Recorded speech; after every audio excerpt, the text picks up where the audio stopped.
स्वामी चक्रपाणी जी, मैं आपसे जानना चाहती हूँ, ये कैसी मानसिकता है? महिला को उसकी काबिलियत से नहीं, उसके कपड़ों से आंक रही है सर। नहीं, देखिए रोमाना जी, एक बात आपको जानना जरूरी है कि किसी भी देश की पहचान उसकी भाषा और भेष से होती है। तो सवाल इस बात का है कि हर व्यक्ति की अपनी एक जो सांस्कृतिक जो विरासत मिली हुई है उसका हमें सम्मान करना चाहिए, उस भाषा और उस भेष का सम्मान करना चाहिए।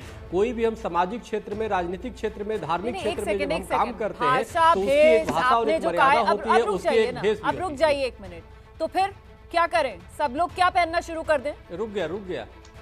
सब लोगों को क्या पहनना शुरू कर देना चाहिए? महिलाओं के लिए ड्रेस कोड बताएंगे आप? नहीं, सबकी ड्रेस कोड तो देखो आदिकाल से बने हुए हैं। सबके ड्रेस कोड समय और काल परिस्थिति के अनुसार सबके ड्रेस कोड बने हुए हैं, प्रकृति ने बनाकर भेजा है। सवाल इस बात का है कि इसको मुद्दा बनाने की विषय नहीं है, लेकिन अब हम जिस देश में है उस देश की हमारी पहचान भाषा और भेष से है, तो उसको जरूर उसका पालन जितना हो सके संभव तो मतलब आप ये कह रहे हैं कि जीन्स जो है वो हमारे देश में पहन सकते हैं, रिप्ड जीन्स नहीं पहनना चाहिए, ये कह रहे हैं आप? जीन्स पहन लीजिए, रिप जीन्स नहीं पहनिए, ये कह रहे हैं आप? अच्छा, आप जरा ये बताइए, अभी राजस्थान के विधानसभा में कोई टी शर्ट पहन के घुस गया, अब उसको वहां के अध्यक्ष ने खदेड़ दिया। सवाल इस बात का है कि निश्चित रूप से हर जगह का एक अपना परिवेश, जब सामाजिक क्षेत्र में काम करने जाते तो उस तरह का अच्छा हुआ आपने राजस्थान विधानसभा का ही जिक्र किया, आपने किसी आर्मी स्कूल का या अस्पताल का जिक्र नहीं कर दिया सर। अच्छा हुआ आपने राजस्थान की विधानसभा का ही जिक्र किया। आपको ये पता है ना कि ये बयान उन्होंने कहां पर महिला को देखा था और किसके बाद दिया, और किसने ये बयान दिया ये आप जानते हैं ना? एक मुख्यमंत्री। देखिए, अब वो महिलाओं के कपड़ों को लेकर उस पर टिप्पणियां करेंगे। देखिए, वो महिलाओं की सुरक्षा, महिलाओं की शिक्षा पर बात नहीं करेंगे। एक औरत ने क्या पहना है वो इसे लेकर इशू बनाएंगे और उस औरत को जज करेंगे, उसे संस्कारी होने का या ना होने का सर्टिफिकेट दे देंगे। इसीलिए मैं आपसे पूछ रही हूँ स्वामी जी, काबिलियत नहीं कपड़ों से आंकी जाएगी क्या महिला? ये कैसी मानसिकता है? रोमाना जी, सबसे बड़ी बात है कि बेटियों को या बहनों को या किसी भी महिला को आप अलग क्यों समझ रही है? अगर कोई मुख्यमंत्री एक विचार देता है तो मुख्यमंत्री को किसी लिंग में मत बांधिए कि पुरुष है कि स्त्री है। वो प्रदेश का एक जिम्मेदार नागरिक है, अगर वो बोल रहा है, विचार दे रहा है तो वो सबके लिए दे रहा है। उसकी भी बेटी है, उसकी भी बहन है, उसकी भी माँ है, तो सबके है। आप अगर एक पुरुष ने दे दिया इसलिए वो अपराधी हो गया, ये बिल्कुल ये विचार गलत है। उसकी बातों को ध्यान में रखना चाहिए। गलत है क्योंकि विचार संविधान विरोधी विचार है, आप समझ रहे हैं? ये संविधान विरोधी विचार है और ये विचार वो शख्स सामने रख रहा है जिसने संविधान की शपथ ली है, जो संवैधानिक पद पर बैठा हुआ है। विचार दे सकते नहीं, संविधान विरोधी विचार थोड़ी दे सकते हैं। देखिए, आप संविधान की बराबरी का अधिकार देता है और यहाँ पर मुख्यमंत्री जो है वो फप्तियां कस रहे हैं। मतलब वो एकदम सड़क छाप की तरह से वो एक औरत के कपड़ों को लेकर उस पर फप्तियां कस रहे हैं। स्वामी जी, मैंने तो ये सोचा था सर कि आप आकर इस मुद्दे पर एक गंभीर बात रखेंगे और कहीं ना कहीं आप इसको बैलेंस आउट करने की कोशिश करेंगे, लेकिन आप तो लग गए सर उसी पुरुषवादी सोच को बढ़ावा देने के लिए जो संविधान विरोधी है। आइए नहीं, सबसे बड़ी बात है आप महिलावादी, हमें लगता है कहीं ना कहीं पुरुषों के मनस्वता की भाव वाले विचार आप प्रकट कर रहे हैं। सदी में जी रहे हैं, हम 21वीं सदी में जी रहे हैं, और जिस तीरथ सिंह रावत उत्तराखंड के मुख्यमंत्री ने ये बयान दिया है उन्हें समझना चाहिए। और ये चिंता बढ़ जाती है, वो कोई चक्रपाणी जी नहीं है, वो संवैधानिक पद की, संविधान की शपथ लेकर उत्तराखंड के मुख्यमंत्री बने हैं। उन्हें ऊपर से नीचे किसी को अगर देखना था तो उन्हें ऊपर से नीचे उत्तराखंड जो पूरा भ्रष्टाचार में डूबा हुआ है उसे देखना था और उस पे नीति तैयार करनी थी कि किस तरीके से 4 साल की नाकामियों से उत्तराखंड को बाहर निकालेंगे। वहां पर बेटियों के साथ हो रहे जघन्य अपराध, बलात्कारों पर बात करनी चाहिए थी, उन्हें बेरोजगारी और नशे पे बात करनी चाहिए थी। वो मुख्यमंत्री बनते ही संवैधानिक पद की शपथ ली। संविधान, जिस संविधान में हमारी आधी आबादी को बराबर देखा गया है, उनका पहनावा क्या हो, उनकी भी बेटी है। मैं आज भी कह रही हूँ, तीरथ सिंह रावत जी अपनी बेटी को भी सलाह दे सकते हैं, उस पे अपनी सलाह थोप नहीं सकते वो क्या पहनेगी क्या नहीं पहनेगी। तो ये एक सोच जो है एक संवैधानिक पद पर बैठे आदमी की सोच, और ये पहली सोच नहीं है। याद दिला देती हूँ, हरियाणा के भाजपा के मुख्यमंत्री संवैधानिक पद पर बैठे हैं। महिलाओं ने आजादी मांगी जो संविधान उन्हें देता है, तो कहते हैं अगर आजादी चाहिए तो कपड़े खोलकर नंगी घूमिए। ये शब्द है, ढूंढ लीजिएगा। योगी आदित्यनाथ उत्तर प्रदेश के भाजपा के मुख्यमंत्री हैं। महिलाओं को आजाद और स्वतंत्र नहीं छोड़ना चाहिए, जैसे वो महिला नहीं कोई जानवर है जिसे बांधकर खूंटी से बांध लेना चाहिए। मोहन भागवत जी आरएसएस के प्रमुख हैं। उनका कहना महिलाओं को तो सिर्फ गृहिणी होना चाहिए, पति की सेवा करनी चाहिए, पति को सुखी रखना चाहिए, बच्चे पैदा करने चाहिए और उन्हें संस्कार देने की जिम्मेदारी महिलाओं के लिए। महिलाओं का कोई अधिकार नहीं। आज अंतरिक्ष पर महिलाएं पहुंच चुकी हैं।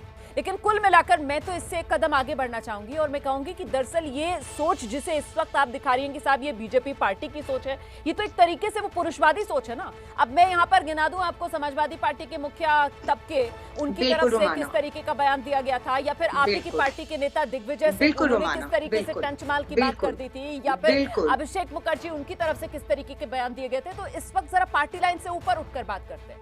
मैं फिर से स्वामी चक्रपाणी का रुख करती हूँ और मैं स्वामी चक्रपाणी से ये जानना चाहती हूँ कि स्वामी चक्रपाणी जी, ये जो पुरुषों की सोच है ना कि वो रिंग मास्टर, वो हंटर चलाएंगे और वो जैसे चाहे वैसे महिला को घुमाएंगे, इस सोच को संविधान विरोधी क्यों ना माना जाए सर?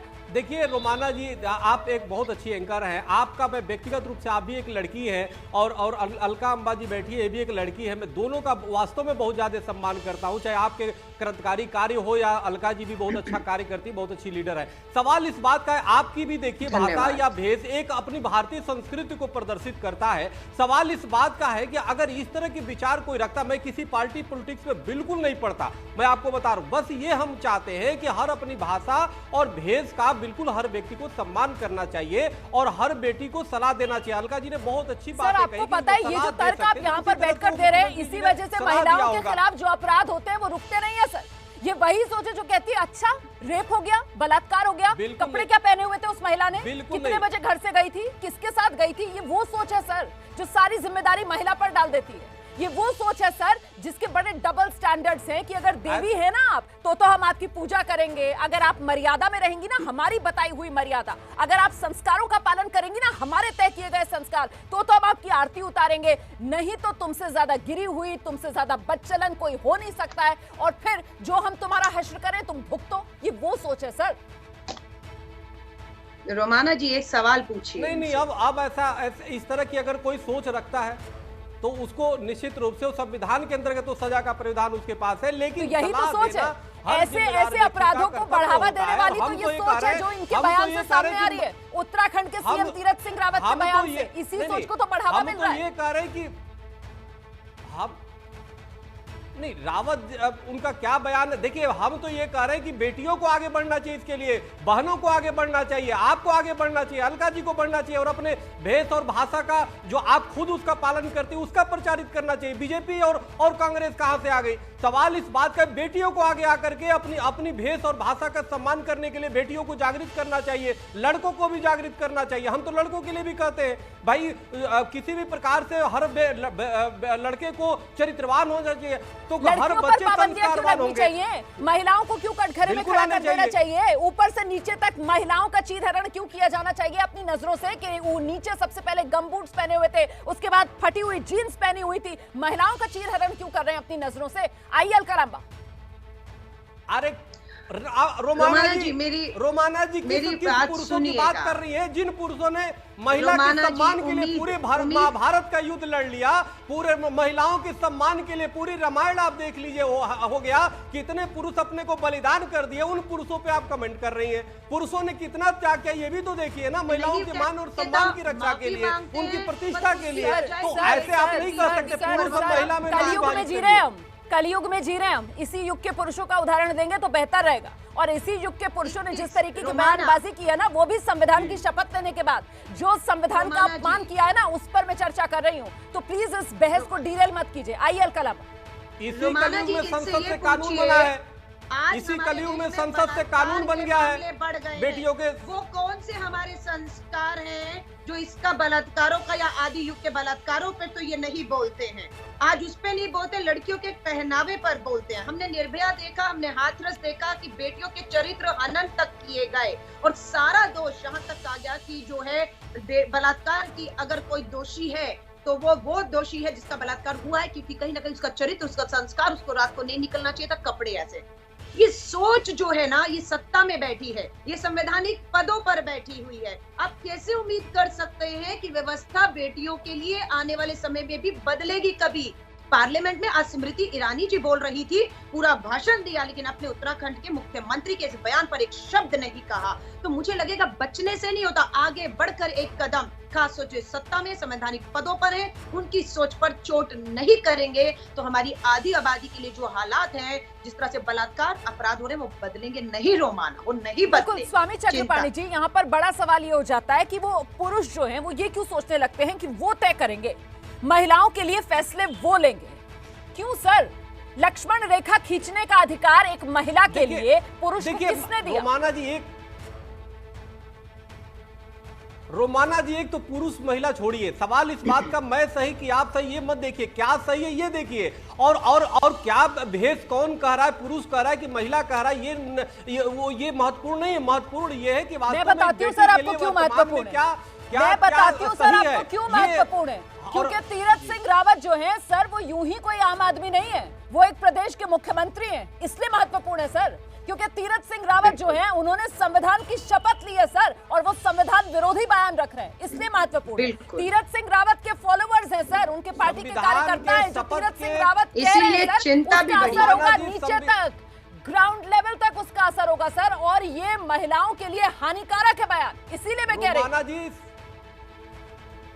रोमाना जी, जब संविधान की शपथ ले लेता है व्यक्ति तो उसकी चिंताएं और बढ़ जाती हैं। वो क्या पुरुष और क्या महिला, क्या बेटी, क्या बहन, सबके लिए उसकी प्रति जिम्मेदारी होता है, तो उसका कर्तव्य हो जाता है कि उसके प्रति वो अपनी विचार रखे, और अगर रखने पे भी इस तरह से तो इसी बात का है कि कर्तव्य का पालन नहीं कर रहे मुख्यमंत्री। अफसोस तो इसी बात का है कि कर्तव्य का पालन नहीं कर रहे सर। अफसोस तो इसी बात का है कि महिलाओं की सुरक्षा, महिलाओं की शिक्षा, उनके स्वास्थ्य की बात नहीं कर रहे हैं। तीरथ सिंह रावत की नजर जो है वो सिर्फ महिलाओं के जिस्म, उनके पहनावे पर है सर। अफसोस तो इसी बात का है, और इसीलिए मैं पूरी जिम्मेदारी से एबीपी न्यूज पर संविधान की शपथ में ये कह रही हूं कि क्यों ना सामने आकर तीरथ सिंह रावत अपने इस बयान पर माफी मांगे। पार्टी को उनसे कहना चाहिए कि वो कम से कम सामने आए और अपने इन बयानों के लिए माफी मांगे। फिलहाल बहुत बहुत धन्यवाद।